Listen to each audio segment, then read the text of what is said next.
जय हिंद।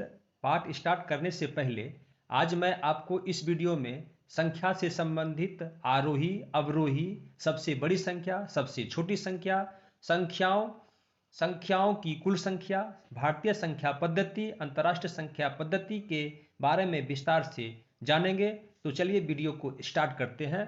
पहला है आरोही क्रम, जिसको इंग्लिश में असेंडिंग ऑर्डर या इंक्रीजिंग ऑर्डर कहते हैं। संख्याओं के बढ़ते क्रम को आरोही क्रम कहते हैं। संख्याओं के बढ़ते क्रम को आरोही क्रम कहते हैं।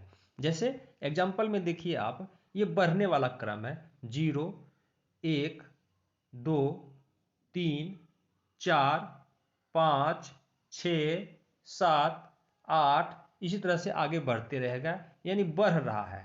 ये क्या हो रहा है? बढ़ रहा है, यानी बढ़ते क्रम को क्या कहेंगे? आरोही क्रम कहेंगे।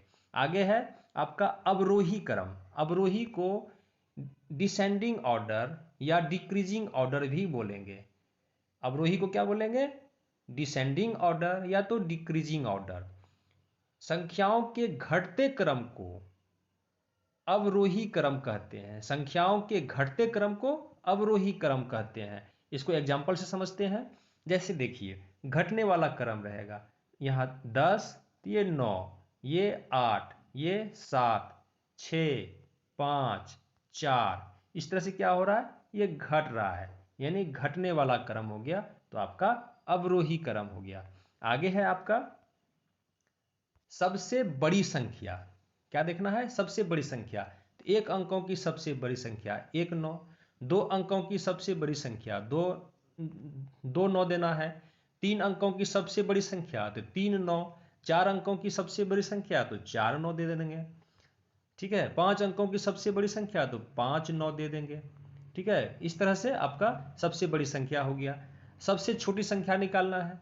सबसे छोटी संख्या तो एक अंकों की सबसे छोटी संख्या 1, और 2 अंकों की सबसे छोटी संख्या तो 1 पर 1 शून्य, तो 2 अंक हो गया तो 10। 3 अंकों की सबसे छोटी संख्या तो 1 पर 2 शून्य, 3 अंक हो गया, तो सबसे छोटी संख्या हो गया। इसी तरह से 4 अंकों की सबसे छोटी संख्या 1 दे देंगे, उस पर 3 शून्य दे देंगे, ये 4 अंक हो गया, तो 4 अंकों की सबसे छोटी संख्या हो गई। 5 अंकों की सबसे छोटी संख्या 1 देंगे, इस पर 4 शून्य दे देंगे, यानी 5 अंकों की सबसे छोटी संख्या। इसी प्रकार से 6 अंकों की सबसे छोटी संख्या 1 देंगे, इस पर जो है 5 शून्य दे देंगे, तो 6 अंकों की सबसे छोटी संख्या हो जाएगी। आगे देखते हैं कुल संख्या। कुल संख्या निकालना है। एक अंकों की कुल संख्या, तो एक अंकों की कुल संख्या आपको देखना है, तो 1 से लेकर के 9 तक ये एक अंकों की संख्या है। 10 तो 2 अंक हो जाता है, 1 से लेकर 9 तक में कुल संख्या एक अंकों कितनी है? तो 9 है।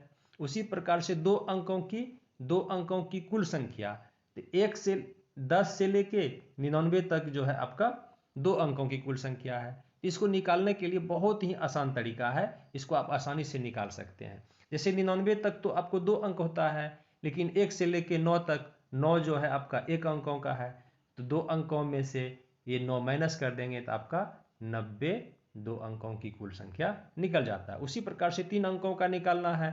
3 अंकों का निकालने के लिए इसमें क्या करना है? ये हो गया 3 अंक का, इसमें 99 जो है 2 अंक तक होता है, इसको माइनस कर देंगे, तो आपका ये 3 अंकों की कुल संख्या निकल जाएगा। ये हुआ। आगे है 4 अंकों की कुल संख्या, तो 9 दे देंगे, इस पर ये हो गया 4 अंकों की। 5 अंकों का ऐसे करके ये निकाल देना है 5 अंकों का। उसी प्रकार से आपको 6 अंकों का निकालना है, तो 9 देंगे, 2 3 4 5 6, 6 अंकों की कुल संख्या हो गया। मैंने बता दिया निकालना कैसे है। आगे देखना है भारतीय संख्या पद्धति और अंतर्राष्ट्रीय संख्या पद्धति। ये भारतीय संख्या पद्धति और अंतर्राष्ट्रीय संख्या पद्धति को जानना है। इसमें क्या है, आपको देखना क्या है कि इकाई, ठीक है, इकाई, दहाई, सैकड़ा, उसी प्रकार से 1000, 10,000, लाख, 10 लाख, फिर आपके सामने है करोड़, 10 करोड़, अरब, 10 अरब। ये इंडियन न्यूमरिक सिस्टम हो गया, यानी भारतीय संख्या पद्धति।